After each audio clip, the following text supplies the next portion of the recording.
Shout out Modern Radio, man. They out here going crazy. They out here pulling up, documenting anything you need. They getting the show. They getting really deep into the streets of this, man. What's up, everybody? We are here at Druid City Brewing Company, and we are here to meet the Appalachian grabber himself, Noah Edge. He is just inside this building, so come along.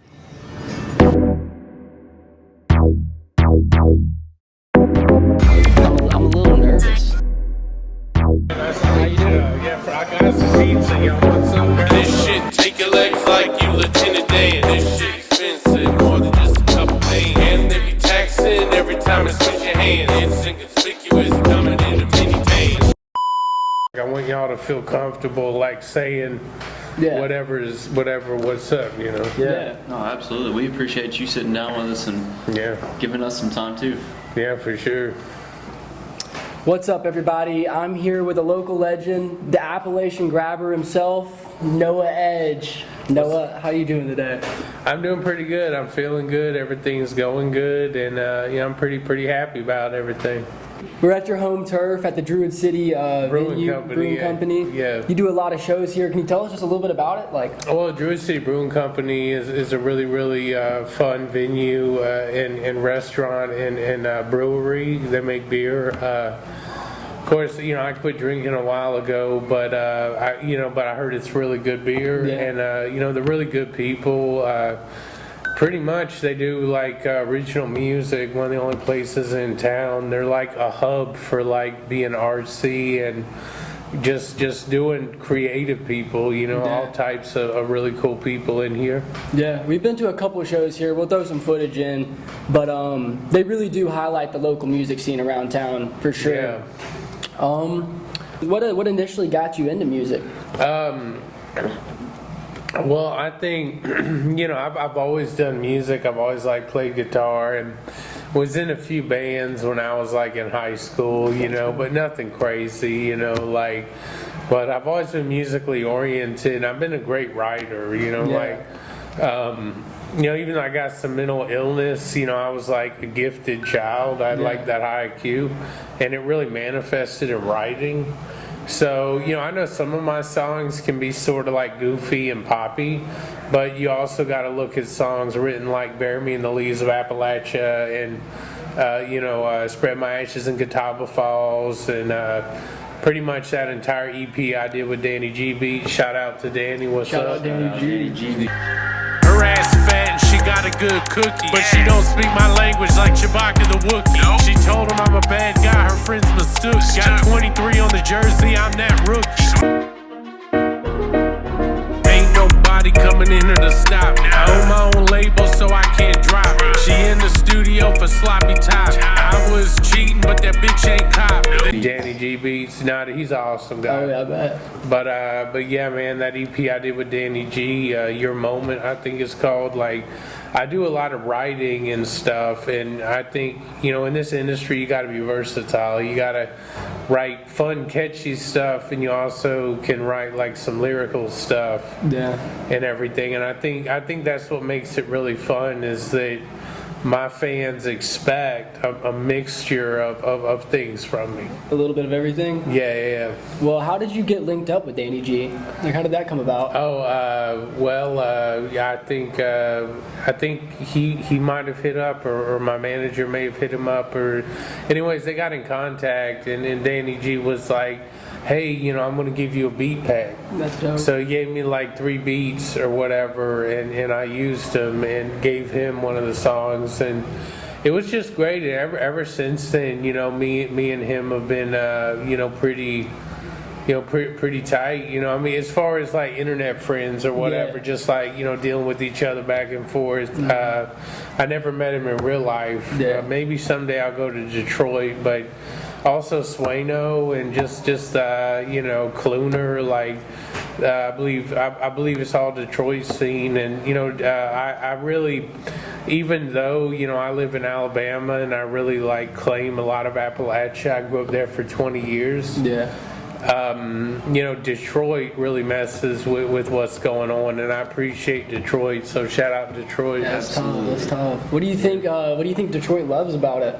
Have you thought of anything yet? I don't know. Or Michigan, just in general. I don't know, man. People just, they like to work with me. I like to work with them, and a lot of love. Yeah, just a lot of love. Just a lot of love. Like I experience a lot of love in the music scene. I know, like Snoop Dogg shares stuff and all that. I really appreciate him, and I just see a lot of love, and I really appreciate it. Yeah, which I feel like.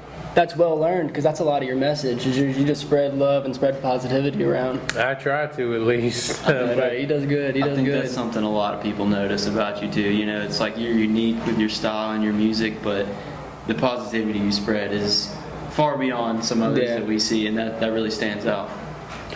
Yeah, I think like what I like to look at is, what are you going to be remembered for? Like. Yeah. Are you going to be remembered for creating chaos and, harming people? Or are you going to be remembered for, like, trying to make the world a little better than it was? So it's kind of like, what's your legacy going to be? I think that's important. What are people going to remember No Edge for? Yeah, exactly. I think, which I think is really good, like, and all that. Yeah. Springing off that, I got a question for you. You said you grew up in the Appalachia area for the past about 20 years. Yeah, 18 years, something like that. What brought you to Tuscaloosa? Well, I was born in Kentucky, and I lived in Indiana. So I was born in Kentucky, lived there till I was 3. Then when I was 3, we moved to Indiana. And then when I was 7, we moved to Tuscaloosa. Okay. And then when I was 12, we moved to Appalachia, or like Asheville, North Carolina. And I stayed in Asheville for like 18 years. Asheville's a dope spot. Yeah, I moved there in 2000 and left in 2018. And it's really, really dope. It's really cool. It's really, the music scene is really cool. Everything's cool. So you still actually do have some Tuscaloosa roots, though. Yeah, I did some growing up here. That's awesome. And this and that. But it's really weird, because a lot of my old friends I had here growing up, like, have come back, or? Well, some of them live kind of nearby, but none of them.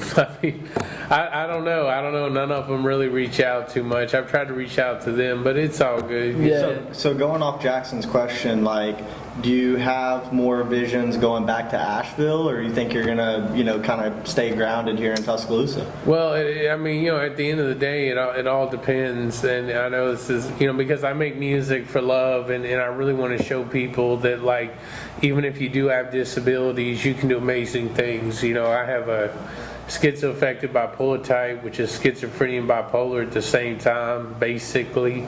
PTSD, anxiety, none of it gets in the way of my music.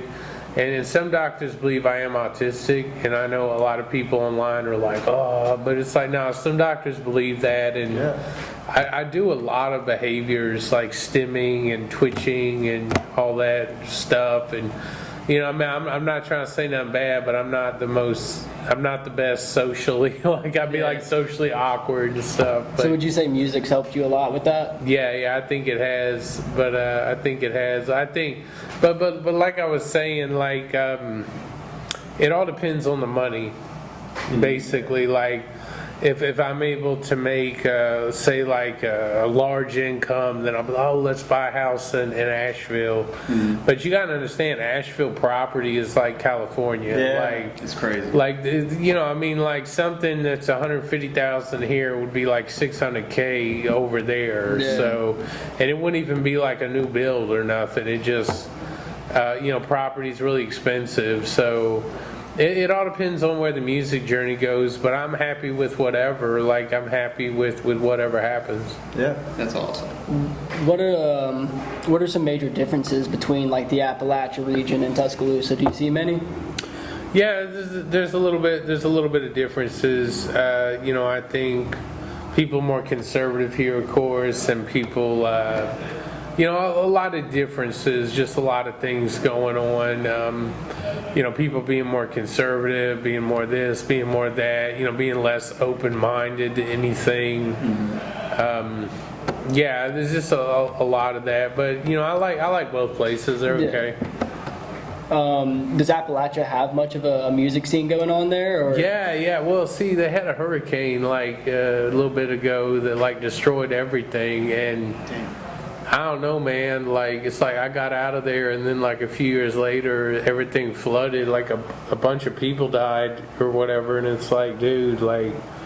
It was really sad, you know, because it's like... I remember when that was going on. Yeah, it was like a hometown or whatever. What is a hometown? It's like, man, because I got two hometowns I deal with. I deal with Tuscaloosa and Asheville.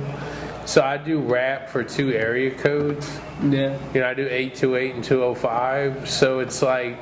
And you know, because it's like, you know, the South, and because all that and Appalachia's near each other, nobody's ever really said anything against it, so I just keep doing it. Yeah. So I got a question for you.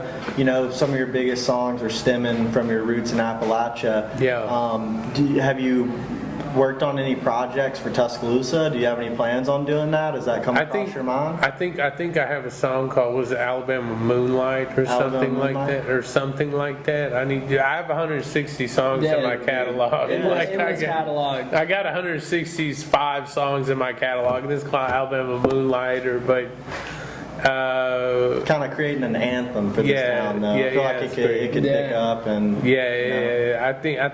I named so I wrote the poem and named it Alabama Moonlight, and then did it on the record, and it's like, did I change the poem name? I have trouble remembering. I released it like a year ago, but I called it Alabama Moonlight, and I loved writing it, and it was a lot of fun, and I really liked the song. Okay. This is the peace that Alabama brings. I trudge up a hill and a paradigm shift comes in my mind like it's my only wish. A lone windowsill, I begin to find a silhouette request, find love in my heart. We'll check it out. So do you enjoy like writing the poetry more, or do you really like writing the music? Well, I love the poetry is a lot of fun. You know, it's like I'm able to express myself and, you know, be who I really want to be. Like in that moment with the pen, you can be who you want to be, or do whatever, do this and that, you know. So as far as writing the music, you know, I do make beats a little bit, but I'm not as good at it as, say, like Slapmaster. Like Indecent. Slapmaster's tough. He's been killing He's it tough. lately. Yeah, Indecent, the Slapmaster is a lot better beat maker than me. I'll be messing with loops or something, you know, like he makes stuff from scratch. Shout out to Slapmaster. Yeah, he's tough. We saw him on YouTube the other day and checked out some of his beats. Yeah, Slapmaster literally, I mean, he's my best friend. He's like family. Yeah. You know, he's like a brother. You know, he helps me out, everything, manages me, makes beats, like does all that. You know, it's just a lot of fun. But yeah, shout out to Slapmaster. Like he definitely changed the music scene for me and made a lot of things possible. So I'm always gonna appreciate him. Absolutely. It's my brother, you know. Yeah. Well, what have been like some of the most fond moments of your career so far? Like working with people like Danny G, and then the whole Starzy Wax situation. Like, what are some of your most fond memories here? Man, I got a lot of great memories. I remember Slapmaster called me, and I was like asleep, and he called me because I have weird hours, you know, and like he called me up. He's like, "Man, Snoop Dogg shared your music or whatever," and I'm like half asleep. Oh, Snoop Dogg, Snoop, you know, like half asleep or whatever, and that was really crazy. Of course, then he shared it again, and it's like. Yeah, shout out to Snoop Dogg, man. I appreciate Snoop. Like, Have you had a chance to connect with him further on that? Well, he shared my songs and my stuff multiple times. But, you know, I mean, yeah, he just shares a lot of my music and this and that. So, it's just a lot of fun. That's awesome. But I appreciate Snoop now. I mean, like, you know, I don't, man. Got a lot of eyes on you that you didn't have before. Yeah, and I appreciate it, you know, like, shout out Snoop. Mercules too, man. Mercules is my dog for real, man. Like, Merc, you know, I believe he signed to Death Row, I believe, but Yeah, Merc, man, like shout out Merc, like he's absolutely awesome. Like, you know, he's got on my little Pylon In show a few times, and like every time I'm on his live, he's like, it's Noah Edge, you know, like, so I really appreciate his support, you know, like maybe one of these days on my journey, you know, I can convince him to do a song with me. Yeah. You know, I really like Mercules. Tell the people a little bit more about your Pylon In show. How does that work? So every night at like 9 o'clock, you know, Tuscaloosa time, I get online. I just get on Instagram Live and tell everybody to pile in, guys, pile and in. I do like an entire little show where I'm talking to people, answering questions. I'm just connecting with fans. That's cool. And letting them connect with each other, you know, while keeping it safe. Like, I'll be like, hey man, like, you know, practice internet safety and all that, because some of these people have made really good friends and like started like, you know, hanging out or meeting up or whatever. And it's like, I just tell everybody, make sure to do internet safety, because I don't really know anybody. Yeah. So, but other than that, man, we're able to connect with people connect with me connect with others. It's great. Recently, you've been working with artists like Jano. You got a show coming up on like August 15th in San Francisco. Yeah. It's. I definitely got to clarify. It's definitely not a show. It's a meet and greet. Okay, okay. Like, because I don't want people to buy tickets and expect there to be like a big concert. It's just a meet and greet. Well, not just. It's gonna be a lot of fun. I mean, So what all does that entail? well, you know, people can hang out and, you know, take videos with me and buy some merch or whatever, and you know, I can autograph stuff, and it can just be a fun time. You know, a lot of people that like my brand, like Jano's brand, like our work we do together. Yeah, shout out to Jano, you're awesome. But yeah, like we can have the meet and greets. How did you and Jano initially get linked up? So it's kind of cool. So well, it's really simple. Like, he just hit me up on my messages. So I'm looking at my messages, and it's Jano, and I'm like, you know, it's just Still Not Over It, you know, because I like that song. Yeah. And he's like, hey, you want to collab? And I'm like, yeah, dude, that'd be a lot of fun. And then we made Feel It in the Air, which is just going crazy right now. Like, Feel It in the Air is going berserk right now. It's a classic. It's good. Do you really even care?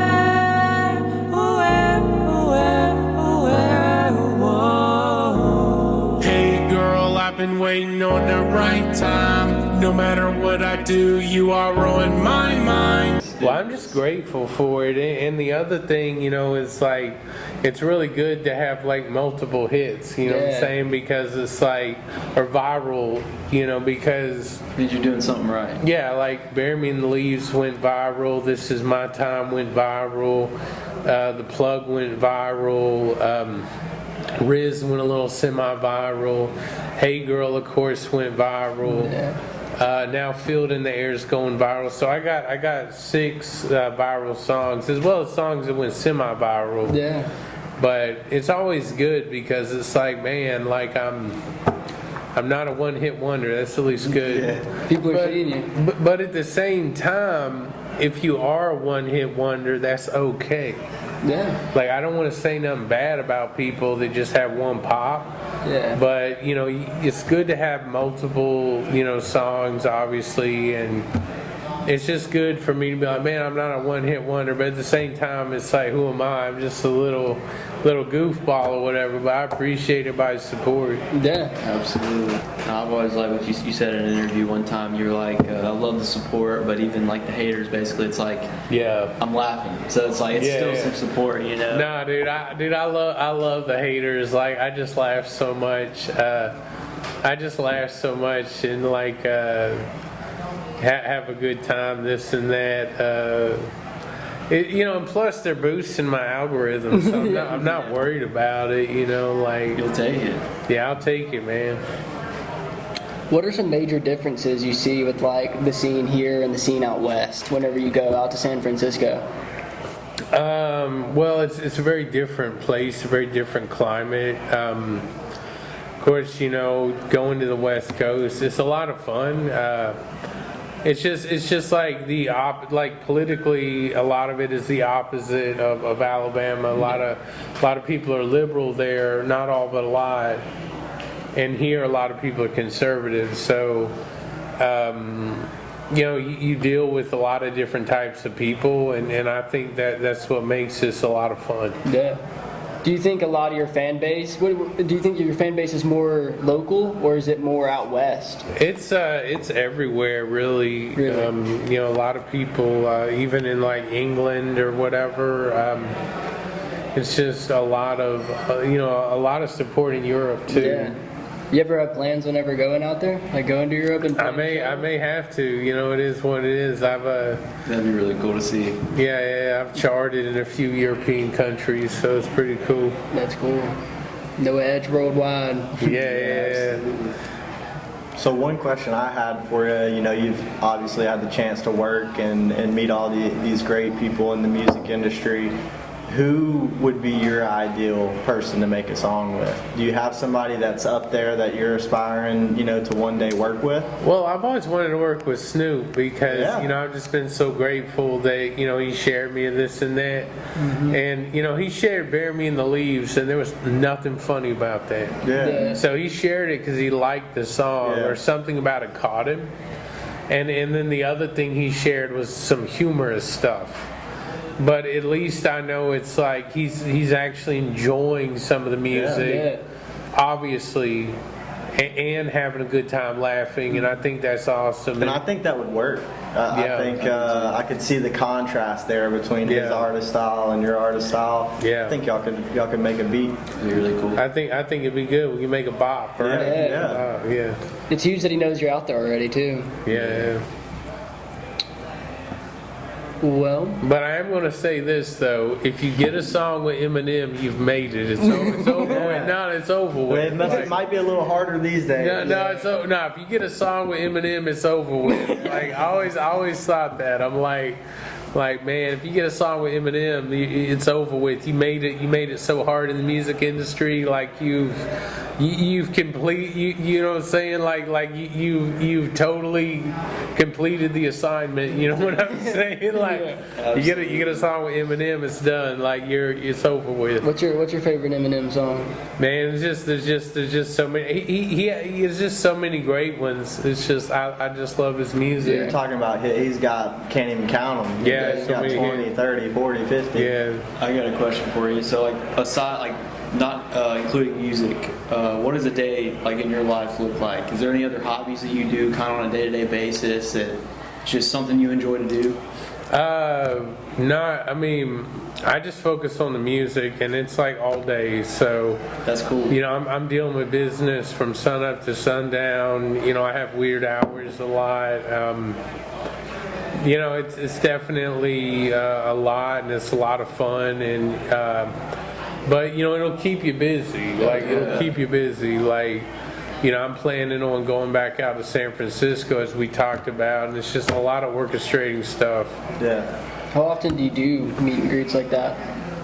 I do them a little bit. I might have to do another one here at some point. I'm in talks. I mean, I don't want to talk too much, but I'm in talks about doing a show here at Druid City Brewing Company. Nothing's set in stone. I mean, I've had one show here before, but I'm actually in a chat talking about trying to get something going here. So everybody stay tuned and see if that works. It'd be cool. And we just saw you last week at No Edge and Friends by Very Rare Planet. How'd that show go for you? Because we had a great time. Man, it was great. It was an amazing show. It was a lot of fun. We had Alabama Kinney there. I mean, it was just a great time. Shout out Raise the Prophet, Jeff and Paul. They got some crazy stuff going on. They're curating our local music scene. And they set on these shows about once every 2 or 3 weeks. And they have about 10 artists going on. And they're all local artists. Yeah, we're cultivating a scene. And all that, we're just cultivating a scene and creating. And the other thing is we're trying to create a safe place where people can enjoy rap music and other types of genre like that. Yeah. So underground R&B, rap, And it's like, we're just creating a safe environment for that, and I think that's definitely a lot of fun, Yeah. And it's cool to see them kind of like build confidence per show. It's like they're having that opportunity to like really put their stuff out there in front of people face to face, and so it's been fun to watch that. And the more people know about it, the more of an opportunity it is for them. Yeah, exactly. It's a lot of fun. It's a lot of fun. It's music is really weird. It's like you can blow up with your local environment, or you can like blow up like remotely with other places liking what you're doing. So it's really neat. Yeah. So going back to something he said, a lot of people, you read the comments on these podcasts you've done, that they want to know more about you as a person and your day to day, which he just asked you that. But are you at the point, is music paying the bills, or do you have any side hustles that you do? I just music does it. Like I'm able to live my life and all that. I mean, nothing's crazy, but I just feel like I'm really blessed. Like doing what you love. Well, that's good, because there's a lot of, this is a hard industry. To pay the bills with. What do you have to say to the younger artists out there that are maybe discouraged, or they're in that phase where they're not there yet? What would you tell them to? I would just tell them, like, you have to utilize all your streams of income. Like, if you got DistroKid, don't do just DistroKid. You know what I'm saying? Like there's DistroKid, there's Cameo, there's your publishing with like ASCAP or BMI. There's T-shirts. You can maybe go to Bonfire and create your little site to sell T-shirts. There's your distributor. There's just there's local shows. There's selling merch out of your car. Like. You can have 5 or 6, 7 streams of income from this, but you got to understand how to do it and do it right. And make sure that because you got to be realistic. You got to understand life if you want to play, and it's kind of like you need to understand that like you need to make this money, but maybe put back like 50% of it. Because you're going to have to pay taxes. Like, this ain't free money. Like, you know what I'm saying? A lot of people don't get that. It's like self-employed taxes and all, because you're looked at as self-employed in a lot of different ways. I mean, it's not cheap, and you got to put that money back, and you got to be ready for that. Like, when I hear a lot of these bigger artists, like, oh, and he blew all his money and didn't pay taxes, I'm like, there are levels to you just not understanding life. And it's like, if you're gonna blow your money and not, a lot of them don't even know they have taxes, and it's like, how have you gotten to where you've gotten? Not knowing there's tax. Not knowing there's gonna be taxes. Like, I think so. that's Just be great smart with your advice. money. Yeah, I think that's great smart. advice too. Yeah. Just also to just let them know that like posting songs on YouTube, that's not what it takes to make YouTube it, too. Yeah, YouTube too. But in general, like there's so much more. You got to take Yeah. advantage of all that. Yeah. You've got to really put yourself out there. And I think you've definitely done a great job of that. Yeah, you got to utilize all these streams of income. You got to make them, and you can kind of stack them to where it's like, all right, well, I'm getting paid from Cameo today. I know in 2 weeks I'm going to get paid from DistroKid. Then I know I'm averaging about 4 or 5 T-shirts a day. Then, every 2 or whatever months my publishing comes. And then it's like, I have this show coming up. Like, you can stack it to where you can, like, do that and it be reasonable, but I've just been super blessed that things are working out, and I don't, you know what I'm saying? That's why you got to be careful of pride. Like, it's a killer, man. Like, you got to watch out for that. Like, you got to remember that, whether you got, 2,000 followers, 1,000 followers, or whether you got a few million, it's like, you got to just remember that person before the attention. Just be true to that person, which kind of leads me into, like, as far as labels go and, like, deals and stuff, like, you got to comprehend, like, a little bit of the industry. And it's like, don't sell out, be who you are, and don't change certain aspects. But to expect a company to give you $1 million and you not change anything about how you're acting or what you're doing, that's just not the case. Yeah. Like they're going to be like, all right, well, we want you to do this, this, and that. But like, keep your core values, but you're working with somebody, so you have to be malleable. Like you have to be able to be molded and move.